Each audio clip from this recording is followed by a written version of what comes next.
Good evening. It is 6:45 Central Standard Time here in the United States. Today is December 20th, 2025. I hope you guys are enjoying your holiday season, spending time with family and friends, spending time with your children, maybe going to look at some lights. As I've said many times, this will be the last normal Christmas season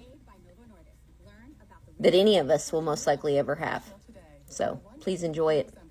As long as it glorifies the throne of God, there's nothing wrong with that as long as you put Yeshua HaMashiach first, the one that the world calls Jesus. For those who do not know who I am, heaven refers to me as general. I've been given the divine commission and the mantle to hold as the general of the end times remnant, which was given to me back in 2022 whenever I had a massive heart attack, was taken to heaven, which is actually called New Jerusalem. And Yeshua HaMashiach sent me back with this mantle. And I look forward to seeing many of you on our Zoom meeting later on this evening. We gather every other week internationally, the bride of Christ from every continent on the face of the earth. This word today is on wisdom. We're going to talk about Solomon. Yeshua gave me this word around it usually pops in around 3:33. And he gave me this word very, very, very early today. He said, "Daughter, speak this word for the remnant, wisdom in the days ahead." Beloved remnant, I see many of you praying for breakthrough, provision, favor, and protection in the shaking that is here and the shaking that is coming. But I am inviting you into something deeper. Seek wisdom above everything else. Solomon was given a blank check from heaven. In a dream at Gibeon, I said to him, "Ask for whatever you want me to give you." He could have asked for long life, the death of his enemies, riches, and security. Instead, he asked for a listening heart, wisdom to discern between good and evil, and to govern my people rightly. This pleased me because he asked for wisdom. I not only gave him what he asked, but I also added the things he didn't ask for: riches, honor, and influence. He didn't chase the gifts. He chased the mind of God. Wisdom is the principal thing. My word says, wisdom is the principal thing. Therefore, get wisdom. And with all thy getting, get understanding. Proverbs 4:7. In the months ahead, what you carry will matter more than what you own. Houses, jobs, and bank accounts can be shaken. Systems can lock, freeze, and change overnight. Platforms can be silenced, but wisdom from above is unshakable. It does not depend on the stability of the nations. It flows from my heart and my spirit within you. What, my children, is wisdom in this hour? Wisdom is not just intelligence, facts, or cleverness. Wisdom in this hour, the ability to discern truth from almost truth, the humility to ask, "Lord, what do you say?" before you react, the courage to obey even when it costs you, the clarity to know what to do first and what to lay down, the fear of the Lord that anchors you when the fear of man roars. You are living in a time where information is everywhere, but true wisdom is rare. Many are chasing timelines, signs, secret knowledge, financial survival plans, but few are asking for a heart that hears and obeys me. Why wisdom matters in the coming months, my children. As the prophetic clock advances and my return draws near, wisdom will protect you in at least 3 ways. Wisdom to discern voices, correct without crushing, protect your family and still carry compassion for the lost. Wisdom will show you who to hold close, who to release, and who to remain tender, or how to remain tender. Sorry, can't read my handwriting. While staying holy.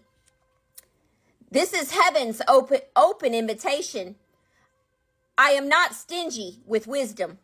If any of you lacks wisdom, let him ask of God, who gives to all liberally and without reproach, and it will be given to him. James 1:5. This promise was written for days just like these. It is for the single mother wondering how to protect her children. It is for the husband trying to lead his home in a dark. It is for the watchmen trying to interpret what I am showing without adding their own flesh. It is for leaders stewarding resources, land, ministries, and safe havens. You do not need a title to qualify. You just need to ask. How I want you to respond right now. Remnant, do not only pray, Lord, keep me safe. Lord, provide for me. Lord, tell me when you're coming. Pray also, Lord, give me your wisdom. Teach me to hear, to discern, and to obey. Make my heart like Solomon's, not craving things, but craving understanding. Let this become the cry of your secret place. Wisdom from above, lead me. There will be many teachers, many prophets, many words, many signs and headlines. Without wisdom, you will be tossed back and forth between fear and hype. With wisdom, you will test every spirit, measure everything by my written word, recognize when something sounds spiritual but does not carry my heart. Wisdom will keep you from running after every new message and instead anchor you in steady obedience. Wisdom to steward what you have.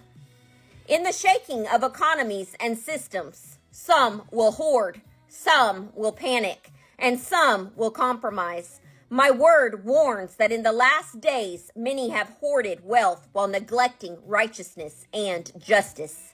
Wisdom will show you when to save and when to sow, when to store and when to share, how to prepare without partnering with fear. It is not about survivalism. It is about stewardship, using what I've placed in your hands in alignment with my kingdom priorities. Wisdom to walk in love when iniquity abounds. As lawlessness increases, the love of many will grow cold. Matthew 24. In the coming months, you will need wisdom. Set boundaries without shutting your heart. Walk in truth without hatred. Not the wisdom of fear, not the wisdom of the world, but the wisdom that is pure, peaceable, and gentle, full of mercy and good fruit, without partiality and without hypocrisy. James 3:17. That's paraphrased for you guys. He did not speak that exactly like it's in the word. He does that a lot, but he said, in the months ahead, the remnant that walks in obedience will avoid traps others fall into, stand steady when others spiral, shine with practical love when others only argue, and make decisions that ripple into eternity. This is my final charge to my remnant daughter. Beloved, as the time of my appearing draws near, do not be impressed by who looks the most anointed, who shouts the loudest about dates, or who appears the most prosperous. Look for and become the ones who fear the Lord, walk in quiet obedience, love truth even when it hurts you, and ask daily for heavenly wisdom. Solomon's story is a signpost to you, my beloved remnant.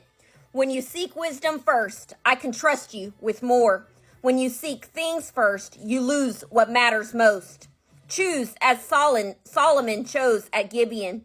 Ask me for a listening heart. I will give wisdom to the remnant that ask.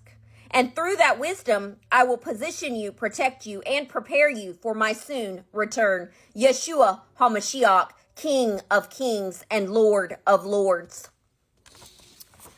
I really love that story in scripture. And I really loved listening to him speak that to me. And it's so true because there's a lot of deception out there. We're in a very dark hour and the wheat and the tares are fully visible, I believe, at this point. Go out there and tell someone about who Jesus is. Yeshua HaMashiach, how he hung on an old rugged cross, was born of a virgin, and he died and rose the third day, and that he is coming back for his church. He's coming back, a pre-tribulation rapture. His people are not appointed to wrath.